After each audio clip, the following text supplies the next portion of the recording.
மக்களே, welcome to mix media. நம்ம யூஸ்வலாக சப்பாத்திக்கு நிறைய டிஃப்ரெண்ட் வெரைட்டிஸ் ஆஃப் கிரேவிஸ் பண்ணியிருப்போம். நம்ம இன்றைக்கி ஒரு நார்த் இந்தியன் டிஷ்ஷான ஸ்டஃப்டு ஆலு சப்பாத்தி இல்லைன்னா ஆலு பராட்டா எப்படி செய்கிறாங்கிறது பார்ப்போம். ரொம்ப சிம்பிளாக அண்ட் குயிக்காக செய்யக்கூடிய ரெசிபி. வாங்க வீடியோக்குள்ளே போகலாம். ஃபஸ்ட்டு இந்த ஆலு சப்பாத்தி செய்கிறதுக்காக கடாய் வச்சுக்கலாம். கடாய் வச்சுட்டு கடாய் நல்லா ஹீட் ஆகட்டும். ஹீட் ஆனதுக்கப்புறமா ஆயில் ஆட் பண்ணிப்போம். கொஞ்சம் கூடவே ஆயில் ஆட் பண்ணால் நல்லாயிருக்கும். நம்ம இந்த உருளைக்கிழங்கு சப்பாத்தி செய்யறதுக்காக ஃபஸ்ட்டு உருளைக்கிழங்கு கொஞ்சமாக சால்ட்டு போட்டு குக்கரில் விசில் வச்சு எடுத்துப்போம். நல்லா ஸ்மாஷ் பண்ணி எடுத்து ரெடியாக வச்சுக்கலாம். இப்போது நமக்கு இந்த கடாய் ஹீட் ஆயாச்சு. கடுகு போட்டு நல்லா பொரிஞ்சு வந்துட்டுருக்கு. இந்த ஸ்டேஜில் நல்லா பொடி பொடியாக கட் பண்ணி வச்சுருக்கிற ஆனியன் ஆட் பண்ணிக்க போகிறோம். இதுக்கும் நம்ம பொடி பொடியாக கட் பண்ணோன்னா தான் அந்த ஆனியன் எல்லாமே சப்பாத்தி தேய்க்கும் பொழுது நமக்கு டிஸ்டர்பன்ஸ் ஆகாமல் இருக்கும். அதனால் நல்லா பொடியாக கட் பண்ணி எடுத்துக்கோங்க. எடுத்துட்டு இதை நம்ம இங்கே ஆட் பண்ணிக்கலாம். கூடவே இந்த ஆலு சப்பாத்தி செய்யறதுக்காக 1 or 2 டொமேட்டோஸ் நான் இங்கே கட் பண்ணி எடுத்திருக்கேன்.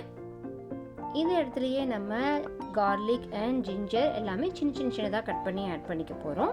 எல்லாம் ஜாஸ்தி வேண்டாம். கார்லிக் அண்ட் ஜிஞ்சர் வந்து லைட்டாக 1 or 2-3 பீசஸ் இருந்தாலே போதுமானதாக இருக்கும்.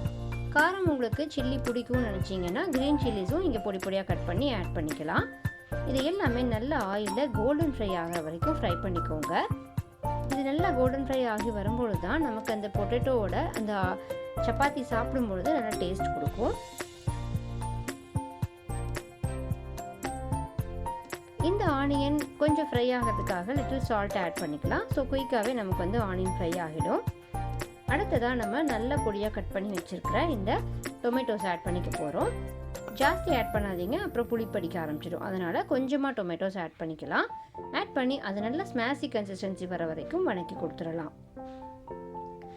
இந்த பொட்டேட்டோ அண்ட் டொமேட்டோஸ் இது எல்லாமே நல்லா ஸ்மாஷ் ஆகி இருந்தால் தான் நம்ம சப்பாத்தி கூட வச்சு ஸ்டஃப் பண்ணும்பொழுது எந்த டிஸ்டர்பன்ஸும் இருக்காது. அதுக்காக நல்லா ஸ்மாஷி கன்சிஸ்டன்சி ஆகிற வரைக்கும் வதக்கி கொடுத்துருங்க.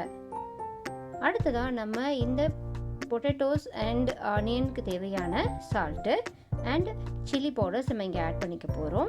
இதுதான் நம்மளுடைய சப்பாத்திக்கு காரம் கொடுக்கக்கூடியது. அதனால் தேவையான அளவு நீங்கள் சில்லி பவுடர் ஆட் பண்ணிக்கோங்க. கொஞ்சமாக ஜீரகத்தூள், கொஞ்சம் தனியாத்தூள் அண்ட் சால்ட்டு இது எல்லாமே ஆட் பண்ணி நல்லா வதக்கி கொடுத்துருங்க. இந்த ஆயில் எல்லாமே கொஞ்சம் நேரத்தில் ஸ்ப்ரெட் ஆகி வர ஆரம்பிக்கும். அது வரைக்கும் நல்லாவே நம்ம கலக்கிடுவோம். ஸோ தட் நமக்கு இந்த சில்லி பவுடருடைய ரா ஃப்ளேவர் எல்லாமே போயிடும். அதனால் நல்லா ஸ்லோ ஃபயரில் வச்சுட்டு மிக்ஸ் பண்ணி கொடுங்க. இது எல்லாமே நல்லா மிக்ஸ் ஆகி வந்ததுக்கு அப்புறமா நம்ம பாயில் பண்ணி ஸ்மாஷ் பண்ணி வச்சுருக்கோம் இல்லையா, இந்த பொட்டேட்டோஸை இங்கே ஆட் பண்ணிக்கலாம். இந்த பொட்டேட்டோ இது எல்லாமே நல்லா மிக்ஸ் ஆகி வரணும். நல்லா கலக்கி கொடுத்துருங்க. ஆயில் நிறைய ஊற்றிருக்கிறதுனால சீக்கிரத்துலேயே நமக்கு வந்துடும். இல்லைன்னா நல்லா எல்லாமே ஸ்டிக்கி ஆகிடும். அதனால் ஸ்லோ ஃபயரில் வச்சுட்டு மிக்ஸ் பண்ணி கொடுங்க. இந்த ஸ்டேஜில் நம்ம கரெக்டான சால்ட் ஆட் பண்ணியிருக்கோமா அப்படிங்கிறது எல்லாமே நீங்கள் செக் பண்ணிக்கோங்க. செக் பண்ணி எடுத்துட்டிங்க அப்படின்னா நம்மளுடைய இந்த ஸ்டஃபிங் ரெடி ஆயாச்சு. இப்போது நம்ம வந்து சப்பாத்தி கூட ஸ்டஃப் பண்ணிக்கலாம். ஃபைனலாக கொத்தமல்லி தழை தூவிக்கோங்க. நல்லா ஃப்ளேவர்ஃபுல்லாக இருக்கும். இப்போது நான் சப்பாத்திக்காக மாவு ரெடியாக பிசைஞ்சு வச்சுருக்கேன். நான் இன்றைக்கி ஸ்டஃப்டு சப்பாத்தி செய்கிறத 3 டைப்ஸ் ஆஃப் செய்ய போகிறேன். சப்பாத்தியை நல்லா திரட்டிட்டு நம்மளுடைய இந்த பொட்டேட்டோ மசாலாவை நல்லா ஸ்ப்ரெட் பண்ணிவிட்டு அடுத்ததாக அதுக்கு மேலே இன்னொரு சப்பாத்தியை வச்சுட்டு லைட்டாக அந்த ஓரத்தில் மட்டும் ஒட்டி விட்டுடுங்க.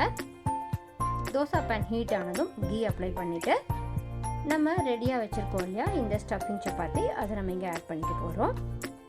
ஸ்லோ ஃபயரில் வச்சுட்டு பொறுமையாக திருப்பி போட்டு எடுத்தீங்க அப்படின்னா நம்மளோட இந்த ஸ்டஃப்டு சப்பாத்தி ரெடி ஆகிடும். ஸோ அடுத்த வெரைட்டி எப்படின்னா இந்த மாவு கூடயே உள்ளே வச்சுட்டு ஸ்டஃப் பண்ணி நம்ம திரட்டுறது.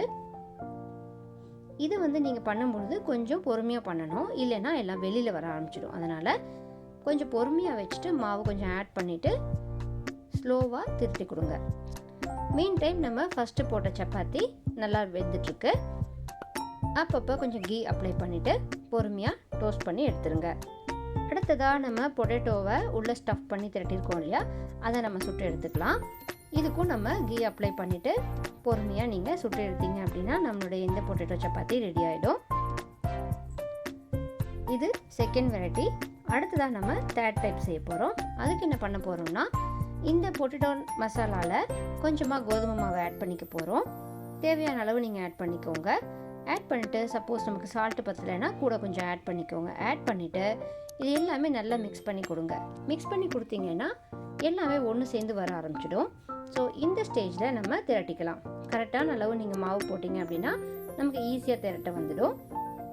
அதனால் பொறுமையாக திரட்டி எடுத்துருங்க. ரொம்ப தின்னாக திரட்ட வேண்டாம், கூட கூட ஒட்டி வர ஆரம்பிக்கும். அதனால் கொஞ்சம் பொறுமையாக திரட்டி எடுத்தீங்க அப்படின்னா ஈஸியாக வந்துடும். ஸோ அதையும் நம்ம சுட்டு எடுத்துட்டோம் அப்படின்னா நமக்கு இந்த 3 வெரைட்டிஸ் ஆஃப் சப்பாத்தி ரெடி ஆயாச்சு. இந்த ஆலு சப்பாத்திக்கு காம்பினேஷன் பிக்கிள் இல்லைன்னா லஸ்ஸி ஆட் பண்ணி சாப்பிடலாம். ஸோ இதே மாதிரி இன்னும் பல ரெசிபீஸ்க்காக நம்ம சேனலை சப்ஸ்கிரைப் பண்ணிவிட்டு காத்துருங்க. கண்டிப்பாக லைக் அண்ட் ஷேர் பண்ண மறந்துடாதீங்க. டாட்டா, பாய் பாய்.